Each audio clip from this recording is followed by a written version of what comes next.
When she woke up that morning, this woman never thought her day would get so insane. Not even when she first saw this dog passing her house with a large package in his mouth. It would cause a chain of events that would get the police involved and eventually make her burst into tears when she finds out what's going on.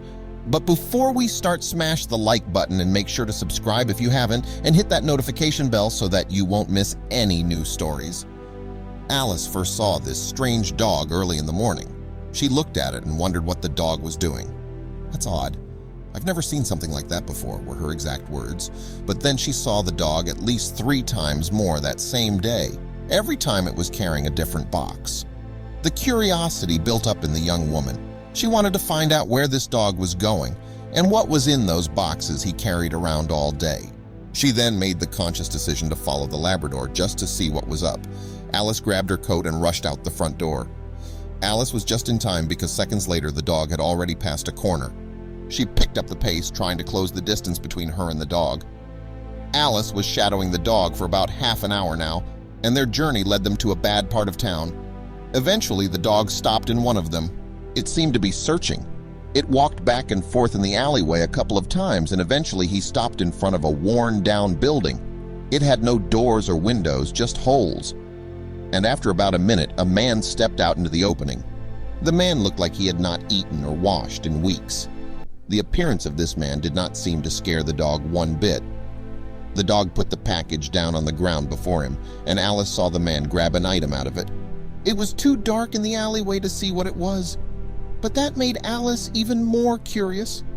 Alice did not have long to ponder this idea, though, because before she knew it, the dog grabbed the package again and jolted off. He ran deeper into town, passing through even rougher neighborhoods. Alice got scared.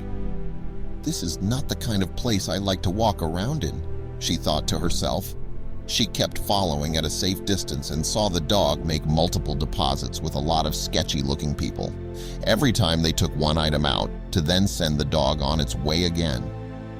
What could be in there? She started to speculate as she followed the dog's route. Could there be drugs in there? Because after about 10 drop-offs, this dog was about to touch base. It stopped in front of an old house. The dog seemed to know this place very well. Alice watched as she saw the front door of the house open up. An elderly man of about 60 years old stepped outside and greeted the dog. He was the first to wear normal clothes. The man first looked around suspiciously, like he didn't want to be followed. Afterwards, he invited the dog inside. She wanted to investigate, but was afraid to do so alone.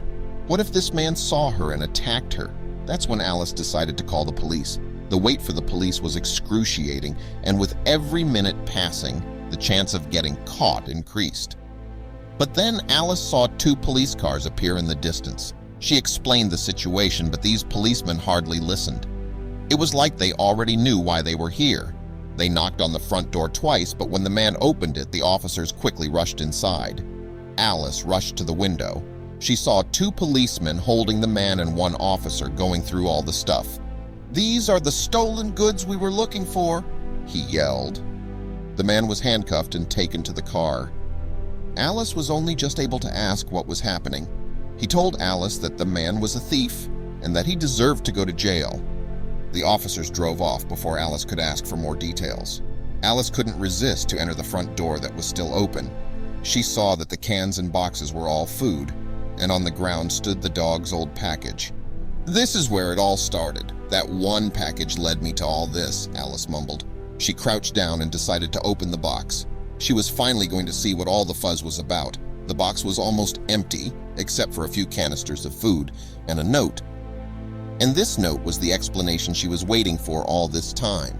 It told her who the man was, who the dog was, and why all the things she saw today made perfect sense in the end. Alice read as tears quickly filled her eyes. She dropped to the ground and started crying. The note explained that the man's name was Thomas and that until recently he was a homeless man who had struggled basically his entire life. But he was given a lifeline.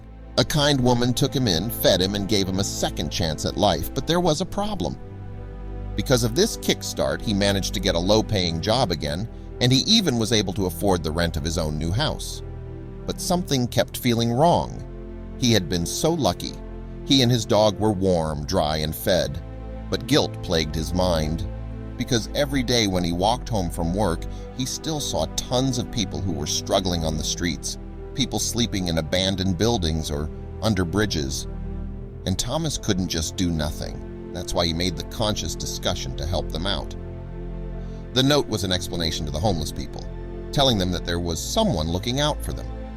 It explained Thomas' position in all this and told the homeless people to take one canister of food from the box so everyone could have something to eat, and that's where the dog came into play. Thomas and his dog lived out on the street for years, and therefore his canine pet knew these streets as well as anybody. It was Thomas's job to gather the supplies needed, and it was his dog's task to deliver as much food to hungry homeless people as possible. Alice couldn't believe it. This man was a saint, and her judgment on the way he looked and behaved from a distance got him arrested. But why did the officers already seem to know about him, and why did they call him a thief? Alice decided to drive to the police station to find out. The policeman told Alice that a large food warehouse had been robbed multiple times over the last month, and that the stolen food was found in this man's home. Alice asked if she could speak to Thomas.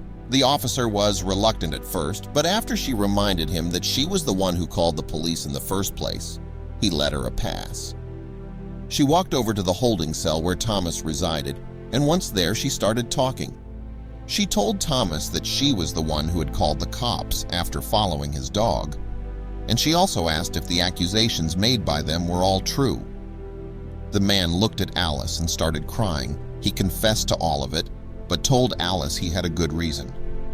He told Alice that he wanted nothing more than to help the people in need. She held his hands through the bars and told him that she completely understood why he did the things he did. But that wasn't all. She also promised to do everything in her power to stop him from getting jail time. "But how are you going to do that?" "I'm guilty," Thomas said. Alice smiled because she held a card that wasn't played yet. She told Thomas that she was a lawyer by profession and that she was going to take him on as her client for free. A few days later, the court case against Thomas Coultry started. The judge explained that a prison sentence of 3 full years was on the table, and the opposing team pleaded heavily for that maximum penalty. But then it was Alice's turn to speak. She explained his sad beginnings, and she told everyone in the room about the noble intention of Thomas to feed the voiceless people in this town. Alice told the jury that this city failed them and presented Thomas as a real-life Robin Hood, and then it was up to the judge and jury. And then the judge and jury stepped back into the room, and their verdict read as followed.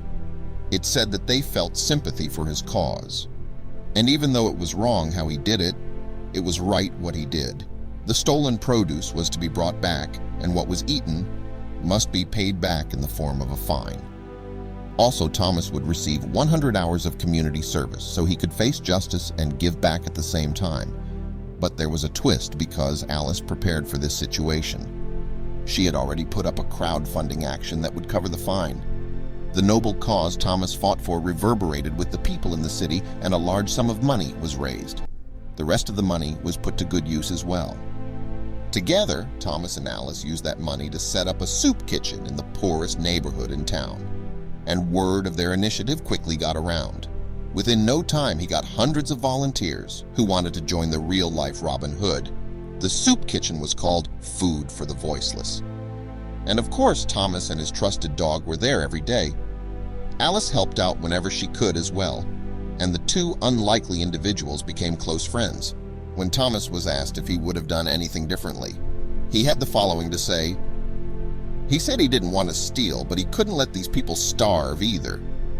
He reminded everyone that his crimes did cause a chain reaction that resulted in citywide attention for the homeless, and eventually it caused this soup kitchen, but he is happy to help out in a legal way now.